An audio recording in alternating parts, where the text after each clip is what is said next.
Good morning everybody. The पाठशाला channel में फिर से स्वागत। आज क्वाड्रेटिक इक्वेशन द्विघात समीकरण से संबंधित क्वेश्चन है ये, जिसमें k का मान ज्ञात करना है और द्विघात समीकरण दे दिया गया है, मूल इसका समान है। एक बार पढ़ लेते हैं। k का मान ज्ञात करें ताकि द्विघात समीकरण 2x² प्लस kx प्लस 3 बराबर 0 के मूल समान हो। ये k का मान निकालना है और मूल समान है। ये क्वेश्चन बोर्ड एग्जामिनेशन 2015 में पूछे हुए क्वेश्चन भी है। तो चलिए हम इस क्वेश्चन को बिल्कुल आसान तरीक़ा से समझेंगे आज। हाँ, इतना हम ज़रूर कहना चाहेंगे कि आपका NCERT वाली बुक में एग्जाम्पल क्वेश्चन, एक्सरसाइज का क्वेश्चन सब कुछ सॉल्व कर दिया गया है। आप उस वीडियो को देख लेते हैं तो बिल्कुल ये भी आसान लगने वाला है, क्योंकि उसी से संबंधित क्वेश्चन है। तो चलिए स्टार्ट करते हैं। k का मान ज्ञात करना है, द्विघात समीकरण दे दिया गया है। चलिए यहाँ से हल लिखते हैं। सबसे पहले तो हम द्विघात समीकरण को लिख लेते हैं। 2x² प्लस kx प्लस 3 बराबर 0 लिख लिए।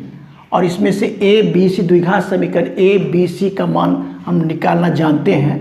तो a बराबर कितना हो जाएगा, x² के गुणांक को देखेंगे, b बराबर x के गुणांक को देखेंगे तो k हो जाएगा, और c बराबर अचर पद हो गया। यहाँ तक तो जानते ही जानते हैं। यहाँ पर कहा जा रहा है कि मूल समान हो, तो चूँकि लिखेंगे, चूँकि मूल जो है मूल समान है। मूल समान है माने द्विघात समीकरण का दो मूल निकलता, हल निकलता है। तो मूल जो निकलेगा, दो हल, वो दोनों समान ही होना है। ये कहा जा रहा है कि मूल समान है। मूल समान कब होगा, तो मूल समान होता है आपका d बराबर 0 होता है। तो मूल समान होता है d इज इक्वल टू 0 अगर होता है। d होता है विवेचक या विविधकर, d बराबर 0 होगा तो मूल क्या होगा, समान होगा।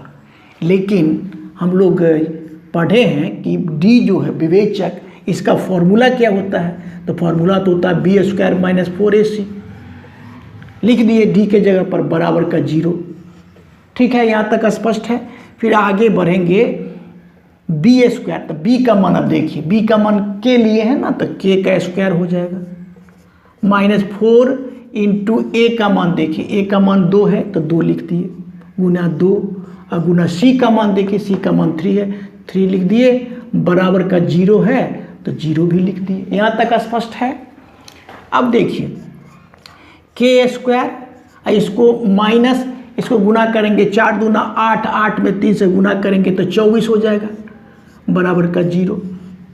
फिर देखिए k² ऐसे ही लिखेंगे, k² बराबर, ये बराबर के इधर में माइनस है 24, उधर जाएगा तो प्लस का हो जाएगा, तो कितना हो जाएगा 24। यहाँ तक स्पष्ट है। अब हम थोड़ा यहाँ से कर लेते हैं। देखिए k² बराबर कितना है 24, तो k, इसीलिए k बराबर कितना हो सकता है, इसीलिए k बराबर लेंगे, स्क्वायर हटाएंगे तो इस पर रूट आज लग जाएगा, प्लस माइनस लग के, प्लस माइनस रूट कितना 24। इसको हम एक समझने के लिए एक बार इसको और खंड कर लेते हैं। प्लस माइनस रूट अंडर, इसको क्या कर ले, 2 इंटू 2 कर लेते हैं, 2 दूना 4, 4 गुना 6 कर लेंगे ऐसे, तो क्या होगा 2 दूना 4, 4 में 6 से गुना करेंगे तो 24 हो जाएगा। तो कितना निकल गया, प्लस माइनस रूट से बाहर आने के लिए 2 पर 1 निकलता है, तो 2 है तो 2 निकल गया। अब बट और कोष्ट में आ जाएगा आपको 6, क्योंकि कोष्ट में 1 ही है। 2 पर 1 2 निकला, और 6 2 नहीं है तो रूट में ही रह गया। तो यही आपका द्विघात समीकरण में जो k का मान निकालने के लिए कहा था, ये प्लस माइनस 2√6 k का मान हुआ। ये द्विघात समीकरण के, इसमें भी 2 मूल हैं, अल्फा में प्लस लिखते हैं और बीटा में माइनस लिखते हैं।